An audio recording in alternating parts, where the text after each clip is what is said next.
This is, I have to say, not my regular classroom.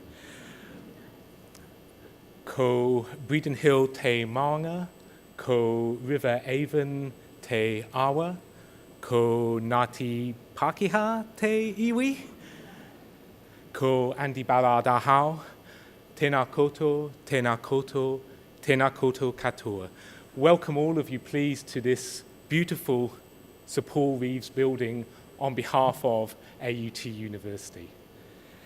It's been open now for 1.5 years, and it's hard to imagine what it was like before this wonderful space was here for us to enjoy. It's in itself a creative solution, and it's filled a real hole in our campus that's now such a creative, collaborative space for our students and my colleagues to meet, to collaborate, to be creative. It really is a special place, and it's a privilege to be able to welcome you into it. We've got, as you've heard, many amazing, inspiring speakers to come tonight, and I believe some inspiring performances as well, so I won't hold you up too long from those. But I wanted to talk for a short while about my understanding of creative leadership, the theme for this evening. And the first thing that came to me when I was thinking about creative leadership, I actually felt my heart stop almost, because as so often happens, perhaps unintentionally, people get labelled very early on in our society as creative or not creative. And I felt I was very much one of the nots. And I actually looked for a bit of evidence, because after all, I am in a university and it's what we're supposed to do. And I found here a school report from when I was 13 years old, and I thought there must be some evidence of this feeling. And I read my comment for the subject of art, and the key point was that I work rather slowly and lack flair. That sounds to me like a lack of creativity, and it's certainly how I felt for many years. And I ended up, remarkably given that perhaps, in a career as a professional manager in the marketing world, as a marketing manager. And I worked for many years in that sphere before I became an academic. And once you become a marketing manager, suddenly everyone assumes that you're in the he is creative category. Suddenly I'd gone from this not to yes. And yet I hadn't changed. It was just this label we often give, this false sense that certain industries are inherently creative. If you work in marketing, oh, you're a creative person. And I still didn't believe it myself, and a lot of the work I did was very quantitative, very numbers-driven work, doing things like brand steel analyses and creating pricing models. And yes, I guess that was creative, but not in the way that everyone was referring to marketing as being creative. Now, with perhaps more maturity, I believe quite sincerely that all leadership is creative. Leadership is an inherently creative process. When you create, people will often think you're mad, you've got a crazy idea, where are you going with this? But I would say to you, I'd speak to you as leaders, that if people say that, then probably you are being creative. You're doing what you're supposed to do.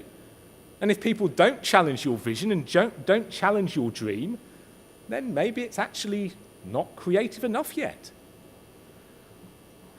I was reading an article in the Dominion Post this morning which spoke to creativity as well, and it was talking about the issue of dyslexia. And I'm sure that many of you, if we're a statistical sample, will be dyslexic in this room.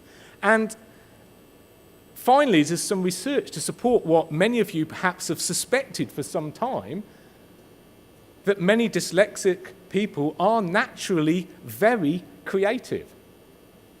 I know for a fact that one of your speakers later on is dyslexic and is herself very creative, so that's my evidence of one. When I think about my more recent experience of creativity, I think about my students more than anything else.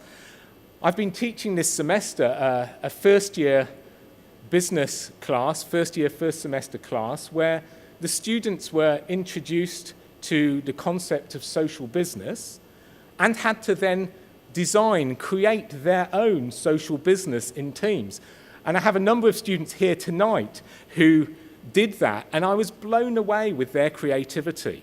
I thought, these people are fabulous. These young people, they're going to make significant leaders. I also think about my experience mentoring a group of students in a student-run organization called Think E, who are a group of students trying to bring about social change through entrepreneurial activity. I won't talk too much about them because I know Adriana will talk about them to some extent later on, but it's my absolute pleasure to work with such talented, creative, inspirational people. I think back to my own student days, back when I was an undergraduate, if I'd done half of the things that they managed to do between their study and their paid work and all of this extracurricular work in social enterprise, if I'd just done half of that, I'd have felt I was doing something quite amazing. They really are extraordinary. As many of you know, successful leaders surround yourselves with people who are actually, honestly, probably better than we are. And that's a very good thing to do, isn't it? There's no point recruiting people who are not as good as you. What's that going to achieve? And I think it's just the same with students. I surround myself with students who I can say quite assuredly, they are better than I am. So surround yourself by these fantastic, creative people. Remember that creative is not a label you should be giving to a student or to an employee. We are all creative, and as creative leaders, one of our biggest jobs is to create a space, a culture, where creativity is valued.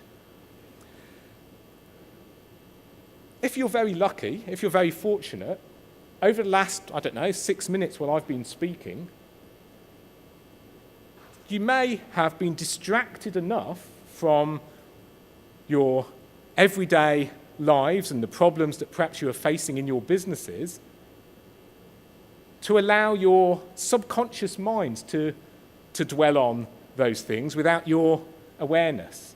And it just might be that this welcome speech from AUT has been of creative value to you. Maybe I've distracted you long enough that when you now go back to a problem that's facing you, you'll find that you've solved it.